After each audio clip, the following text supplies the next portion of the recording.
আসসালামু আলাইকুম, স্বাগত জানাচ্ছি আরটিভির সকালের সংবাদে। আপনাদের সঙ্গে রয়েছি আমি হাবিবা আফরোজ। বিএনপির সম্ভাব্য প্রার্থী ঘোষণার পর থেকেই শরিক দলগুলোর মধ্যে শুরু হয়েছে নানামুখী সমীকরণ। খালি থাকা ৬৪টি আসন ঘিরে হিসাব নিকাশ করছেন যুগোৎপদ আন্দোলনে থাকা নেতারা। জোটসঙ্গীরা বলছেন বিএনপি যেন যোগ্য ও গ্রহণযোগ্য প্রার্থীদের অগ্রাধিকার দেয়, সময় ক্ষেপণ না করে দ্রুত চূড়ান্ত প্রার্থীদের তালিকা প্রকাশ করার দাবি তাদের। বিএনপির নীতি নির্ধারকরা জানিয়েছেন শরিকদের জন্য ৪০ থেকে ৪৫টি আসন ছেড়ে দেওয়ার পরিকল্পনা রয়েছে দলের। রুদ্র রফিকের রিপোর্টেরই বিস্তারিত। গণতন্ত্র পুনরুদ্ধারে বিএনপির পাশে কাঁধে কাঁধ মিলিয়ে সংগ্রাম করেছে শরিক দলগুলো। আন্দোলনের কেন্দ্রে থাকা বিএনপি নেতাদের পাশাপাশি জেল জুলুমের শিকার হতে হয়েছে যুগপৎ আন্দোলনের নেতাদেরও। ত্রয়োদশ জাতীয় সংসদ নির্বাচনকে সামনে রেখে শরিক দলগুলোকে ভুলে যায়নি বিএনপি। ৩০০ আসনের মধ্যে ৬৩ আসনের শরিক দলের নেতাদের জন্য কোনো প্রার্থী দেয়নি দলটি। আমাদের সঙ্গে যারা যুগপৎ আন্দোলন করেছেন তাদের যে সমস্ত আসনে তারা আগ্রহী, সেই সমস্ত আসনগুলোতে আমরা কোনো প্রার্থী দেইনি। বিএনপির নীতি নির্ধারকরা বলছেন আলোচনার মাধ্যমে সমঝোতাই হবে প্রার্থী চূড়ান্তের ভিত্তি। কিছুদিনের মধ্যে সিদ্ধান্ত দেওয়া হবে, তবে অধিকাংশ আসনেই আমরা জোট সঙ্গীদেরকে সুযোগ দিতে চাই।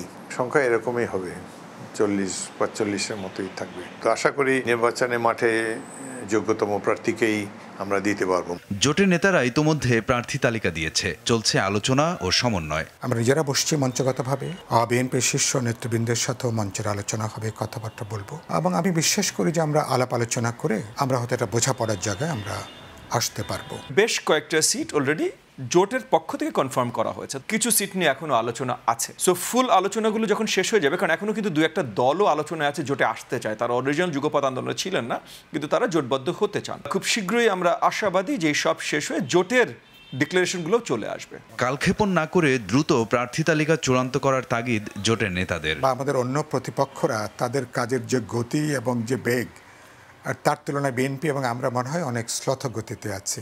ইতিমধ্যেই দেরি হয়ে গেছে, অনেক দেরি হয়ে গেছে। এক মুহূর্ত দেরি না করে বিএনপি বাকি আসনগুলোর ব্যাপারে সুরাহা করবেন এবং প্রার্থী তালিকা অচিরেই ঘোষণা করবেন, এটা কামনা করছি। ফেব্রুয়ারিতে একটি সুষ্ঠু নির্বাচনের মধ্য দিয়ে বিএনপির নেতৃত্বাধীন জোট বিপুল ভোটে সংখ্যাগরিষ্ঠতা পাবে বলে প্রত্যাশা জোটের নেতাদের। আগামী নির্বাচনে বড়ভাবেই বাংলাদেশের জনগণ আমাদেরকে বেছে নেবে এবং আমরা বড়ভাবে জয়যুক্ত হয়ে সরকার গঠন করতে সক্ষম হব। রুদ্র রফিক, আরটিভি, ঢাকা। সরকারি আশ্বাসে কর্মবিরতি স্থগিতের ঘোষণা দেওয়ার পর নানা নাটকীয়তার মধ্য দিয়ে ফের সিদ্ধান্ত পরিবর্তন করেছেন প্রাথমিক শিক্ষক নেতারা। তারা জানিয়েছেন চলমান কর্মবিরতি ও অবস্থান কর্মসূচি একই সঙ্গে চলবে। পাশাপাশি সোমবার বিকেল ৫টায় অর্থ সচিব এবং প্রাথমিক ও গণশিক্ষা মন্ত্রণালয়ের সচিবদের সঙ্গে শিক্ষক নেতারা আবারও চূড়ান্ত বৈঠকে বসবেন। রোববার সচিবালয়ে সরকারের প্রতিনিধিদের সঙ্গে বৈঠকে বসেন শিক্ষক নেতারা। তাদের দাবিগুলো নিয়ে বিস্তারিত আলোচনা শেষে প্রাথমিক ও গণশিক্ষা মন্ত্রণালয় আশ্বাস দেয় অর্থ মন্ত্রণালয়কে বিষয়গুলো জানানো হবে এবং দ্রুততম সময়ে সমাধানের উদ্যোগ নেওয়া হবে। এরই পরিপ্রেক্ষিতে চলমান কর্মবিরতি কর্মসূচি স্থগিতের ঘোষণা দিয়েও পরে তা আবারও প্রত্যাহার করেন তারা।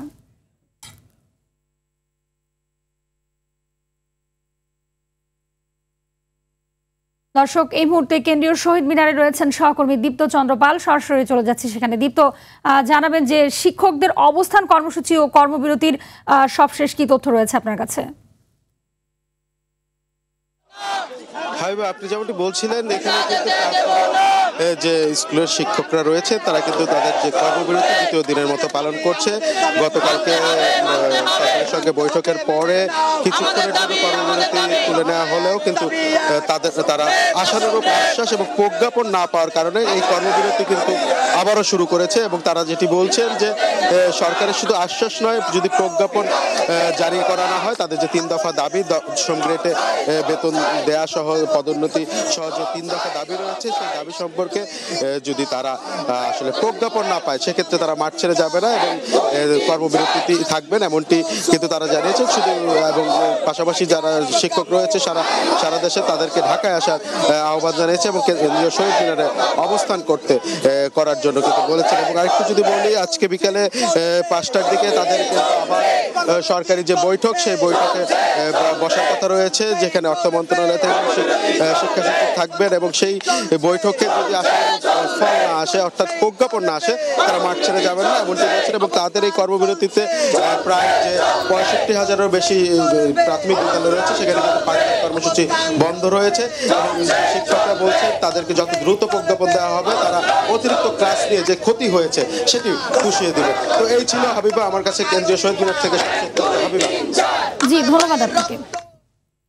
আমদানির অনুমতি দিচ্ছে এমন খবরে একদিনের ব্যবধানে দিনাজপুরের হিলিতে আরেক দফা পেঁয়াজের দাম কমেছে কেজিতে 10 থেকে 15 টাকা।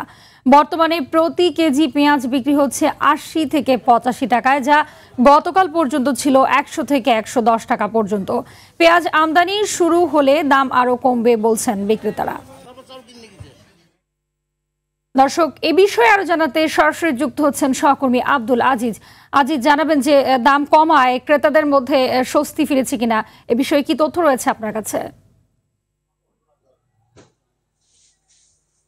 জি হাবিবা, আপনি যেমনটি বলছিলেন, আমি এখন অবস্থান করছি হিলির পেঁয়াজের বাজারে। আপনাকে জানিয়ে রাখি যে আসলে আজকে কিন্তু কিছুটা স্বস্তির খবর রয়েছে, যে হিলি স্থলবন্দরের যে কাঁচা বাজার রয়েছে অর্থাৎ পেঁয়াজের যে বাজার রয়েছে সেখানে কিন্তু কিছুটা দাম কমেছে। আপনাকে জানিয়ে রাখি আজকে দেশি যে পেঁয়াজ রয়েছে সেটি 82 থেকে 85 টাকা কেজি দরে বিক্রি হচ্ছে, যা গতকালকে 10 থেকে 15 টাকা বৃদ্ধি ছিল এমনটি কিন্তু আমরা জানতে পেরেছিলাম। তবে এই দাম অল্প কিছু কমার কারণে ক্রেতাদের মধ্যে তেমন খুশির কোনো সংবাদ নেই। কারণটি হচ্ছে ক্রেতারা বলছে যে 30 থেকে 40 টাকা কেজি প্রতি বৃদ্ধি করে 5 থেকে 10 টাকা কমানো এটি একটি হাস্যকর বিষয় ছাড়া অন্য কিছু না। তবে এখানকার খুচরা ব্যবসায়ীরা বলছে যে আসলে তারা যেহেতু মোকাম থেকে কিনে অর্থাৎ পাবনা, ফরিদপুর বিভিন্ন স্থান থেকে তারা কিন্তু ওই পেঁয়াজগুলো কিনে, সেখানে কিন্তু মোকামের দাম বৃদ্ধি হওয়ার কারণে তাদেরকে কিন্তু বেশি দামে কিনতে হচ্ছে এবং বেশি দামে কিন্তু তাদেরকে বিক্রি করতে হচ্ছে। তবে এই সপ্তাহে আমরা দেখেছিলাম যে গত সপ্তাহে দেখেছিলাম যে 110 টাকা পর্যন্ত কিন্তু পেঁয়াজ কিন্তু বিক্রি হয়েছিল অর্থাৎ ভালো মানের পেঁয়াজটা। তবে এই কিছুটা অর্থাৎ আমরা দেখেছি যে কয়েকদিনের ব্যবধানে কিন্তু কিছুটা পেঁয়াজের দাম কিন্তু অনেকটাই কমেছে, অর্থাৎ আজকে বিক্রি হচ্ছে 85 থেকে 85 টাকা কেজি দরে।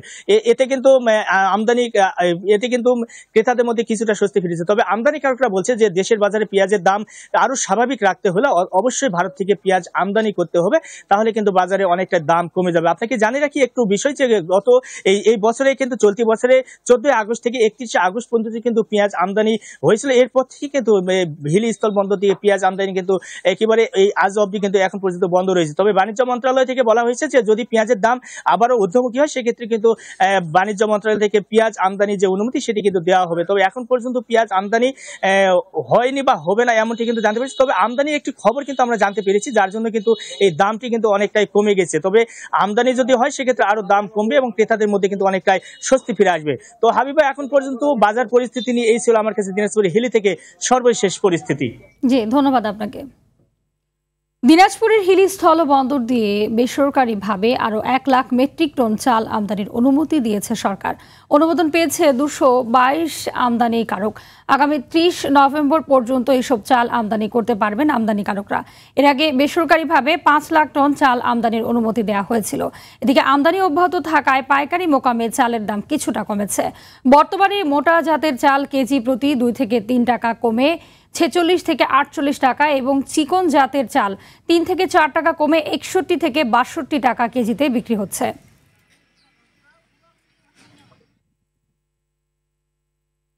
নীলফামারী সৈয়দপুর সড়কের পাশে স্থাপিত হতে যাচ্ছে 1000 শয্যা বিশিষ্ট বাংলাদেশ চায়না ফ্রেন্ডশিপ জেনারেল হাসপাতাল। এই প্রকল্প ঘিরে আশার বীজ বুনছেন স্থানীয়রা। প্রত্যাশা, হাসপাতালটি প্রতিষ্ঠিত হলে মিলবে উন্নত স্বাস্থ্যসেবা। সংশ্লিষ্টরা বলছেন পাশাপাশি বাড়বে কর্মসংস্থান, গতি আসবে স্থানীয় অর্থনীতিতে। নীলফামারী থেকে হাসান রাব্বির পাঠানো তথ্যচিত্রে বিস্তারিত জানাচ্ছেন আব্দুল হামিদ। উত্তরবঙ্গের কেন্দ্রবিন্দু বলা হয় নীলফামারীকে। আশপাশের অন্যান্য জেলা উপজেলার সঙ্গে যোগাযোগ সুবিধা থাকায় নীলফামারী সৈয়দপুর সড়কের পাশে পুরাতন টেক্সটাইল মিল প্রাঙ্গণে 1000 শয্যা বিশিষ্ট বাংলাদেশ চায়না ফ্রেন্ডশিপ জেনারেল হাসপাতাল প্রতিষ্ঠার উদ্যোগ নিয়েছে সরকার। গণপূর্ত বিভাগের অধীনে চলছে ডিজিটাল জরিপ শেষে স্থাপত্য অধিদপ্তরের নকশায় শুরু হবে মূল স্থাপনা নির্মাণের কাজ। আধুনিক অবকাঠামোয় গড়ে ওঠা হাসপাতালটি স্থানীয়দের উন্নত চিকিৎসা সেবায় গুরুত্বপূর্ণ ভূমিকা রাখবে এই আশায় বুক বাঁধছেন নীলফামারীবাসী। এই অঞ্চলের লোকজন খুবই দরিদ্র বলা যায়। এখানে হলে আশা রাখি যে এখানে আমাদের পঞ্চগড়, ঠাকুরগাঁও, দিনাজপুর, এপাশে লালমনিরহাট, কুড়িগ্রাম এবং পার্শ্ববর্তী যে আমাদের যে সমস্ত জেলা রয়েছেন সবাই সুবিধা ভোগ করবে। আমাদের উত্তরবঙ্গে ভালো চিকিৎসা নাই, অনুরূপ আমরা যতটুকু চিকিৎসার জন্য যাই, ঢাকা যাই, রংপুরে যাই। আমাদের অত্যন্ত দূরে যাতায়াত করার লাগে হসপিটালের জন্য। আমরা এই হসপিটালটা পেয়ে খুব আনন্দিত এবং গর্ববোধ করি। প্রকল্প সংশ্লিষ্টরা বলছেন শুধু এই জেলায় নয়, পুরো উত্তরাঞ্চলের জন্য কেন্দ্রীয় স্বাস্থ্যসেবা কেন্দ্র হবে হাসপাতালটি। যে জায়গা আমরা বরাদ্দ দিয়েছি সেই জায়গার ডিজিটাল সার্ভে এবং ওখানে কোনো সরকারি স্থাপনা আছে কিনা। এখানে সুবিধা হচ্ছে যে এই জায়গাটা হচ্ছে সৈয়দপুর এবং নীলফামারী হাইওয়ের পাশেই এবং এই জমিটা অনেক উঁচু জমি, এতে কোনো সাইড ডেভেলপমেন্টের দরকার হবে না। চাইনিজ যে ঠিকাদারি প্রতিষ্ঠান, ওদের একটি প্রতিনিধি দল আসছে, ওনারা খুব শীঘ্রই আসবেন, সাইট ভিজিট করবেন, তারপর ফার্দার কাজগুলা হয়তো আমরা আশা করছি খুব শীঘ্রই শুরু হবে।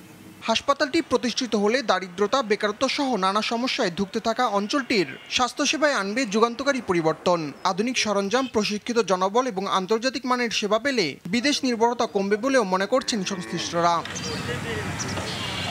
আব্দুল হামিদ, RTV। উচ্চতা জটিলতায় 4 বছর ধরে বন্ধ বরগুনার তালতলির ট্যাংরাগিরি ইকো পার্ক সেতুর নির্মাণ কাজ। সেতু নির্মাণ চলাকালে একটি অস্থায়ী বিকল্প সেতু নির্মাণের কথা থাকলেও তা করা হয়নি। এতে ভোগান্তিতে ইকো পার্কে ঘুরতে আসা পর্যটকরা। এলজিডি বলছে দ্রুত সমস্যার সমাধানে কাজ করছেন তারা। বরগুনা থেকে তাওহিদুল ইসলাম শুভর পাঠানো তথ্যচিত্রে বিস্তারিত থাকছে সাকিব আল হাসানের রিপোর্টে। বরগুনার পর্যটন সম্ভাবনাকে আরও এগিয়ে নিতে 2020-21 অর্থবছরে উপজেলার দক্ষিণা খালের উপর এই সেতু নির্মাণের কাজ পায় ঠিকাদারি প্রতিষ্ঠান আমির ইঞ্জিনিয়ারিং কর্পোরেশন। 72 মিটার দীর্ঘ ও 7 মিটার প্রস্থ সেতুটির নির্মাণ ব্যয় ধরা হয় 7 কোটি টাকা। প্রকল্পে সেতুটির উচ্চতা ধরা হয় পানির স্বাভাবিক প্রবাহ থেকে 10 ফুট উপর। সেতুর দুই পাড়ের কাজ শেষ হলেও মধ্যভাগে 24 মিটার দৈর্ঘ্যের স্প্যানটি বসানো হয়নি 2.5 বছরেও। অপরদিকে সেতুটির নির্মাণ কাজ চলাকালে পর্যটকদের চলাচল সুবিধায় একটি অস্থায়ী সেতু নির্মাণের কথা থাকলেও তা মানা হয়নি। এতে ঝুঁকি নিয়ে নৌকা ও ট্রলারে করে পারাপার হচ্ছেন পর্যটকরা। ব্রিজটার গুণে কোনো লোকজনই এখন আর না, নৌকায় তো লোকজন পারাইছে না। আগে তো ডেলি 2-10 জন আইতে, এখন ডেলি 3 জন 4 জন 5 জন 7 জন কোনোদিন আয়ও না। এই অবস্থায় চলে যে আস্তে আস্তেই দিন শেষ হয়ে যায়, তারপরে আসছে এই জায়গায় নৌকা পার হয়ে যাইতে হয়। এ বিষয়ে জানতে মুঠোফোনে একাধিকবার যোগাযোগের চেষ্টা করা হলেও ঠিকাদারকে পাওয়া যায়নি। তবে দ্রুত কাজ শুরুর আশ্বাস উপজেলা প্রকৌশলীর। তাদের একটা বিষয় ছিল যে ব্রিজটির নেভিগেশন ক্লিয়ারেন্স কম, এই কারণে ওই মুহূর্তে কাজটি হঠাৎ করে বন্ধ হয়ে যায় এবং ঠিকাদারও প্রতিশ্রুতি দিয়েছে যে শীতকাল যেহেতু শুরু হচ্ছে, একটু পানির গভীরতা যখন কমবে খালের মধ্যে তখনই সে কাজগুলো ধরবে। ট্যাংরাগিরি ইকো পার্কটিকে পর্যটক মুখর করতে ও একই সাথে স্থানীয়দের দুর্ভোগ লাঘবে দ্রুত সেতুটির নির্মাণ কাজ শেষ হবে, এমনটাই প্রত্যাশা সবার। সাকিব আল হাসান, RTV। ময়মনসিংহের ভালুকায় ঢাকা ময়মনসিংহ মহাসড়কের সরকার পরিবহনের একটি বাসের চাপায় মোটরসাইকেল আরোহী স্বামী স্ত্রী নিহত হয়েছেন। উপজেলার হাজির বাজার এলাকায় স্বপ্ন বিলাসের সামনে এই ঘটনা ঘটে। নিহতরা হলেন সুনামগঞ্জের ধর্মপাশা উপজেলার হলিদা কান্দা গ্রামের মুজিবুর রহমান ও তার স্ত্রী হোসনে আরা বেগম। ঘটনার সত্যতা নিশ্চিত করে ভরাডোবা হাইওয়ে থানার অফিসার ইনচার্জ জানান, রাতে মোটরসাইকেল যোগে ঢাকার দিকে যাচ্ছিলেন ওই দম্পতি। ঘটনাস্থলে পৌঁছালে পেছন থেকে আসা একটি বাস তাদের মোটরসাইকেলে ধাক্কা দিলে এই দম্পতি গুরুতর আহত হন। পরে স্থানীয়রা দ্রুত তাদের উদ্ধার করে ভালুকা উপজেলা স্বাস্থ্য কমপ্লেক্সে নিয়ে গেলে কর্তব্যরত চিকিৎসক তাদেরকে মৃত ঘোষণা করেন।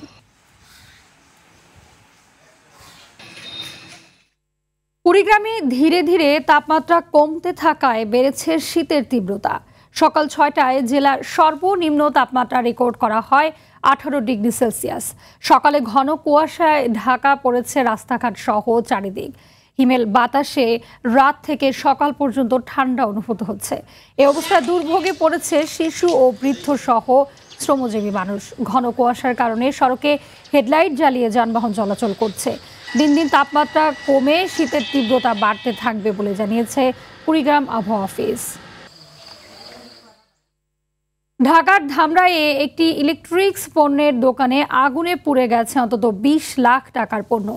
রাতে উপজেলার বারবারিয়া এলাকায় এক ব্যবসায়ীর দোকানে এই অগ্নিকাণ্ডের ঘটনা ঘটে।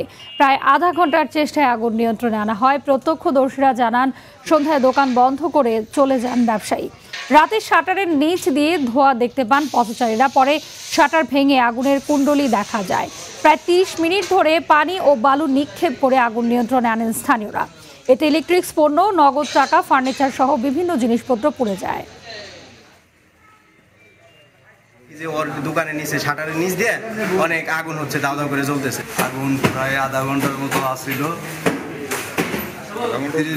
30 মিনিট পর আগুন নিয়ন্ত্রণে আইনা মোটামুটি 20 লক্ষ টাকার মতো ক্ষতিগ্রস্ত হয়েছে।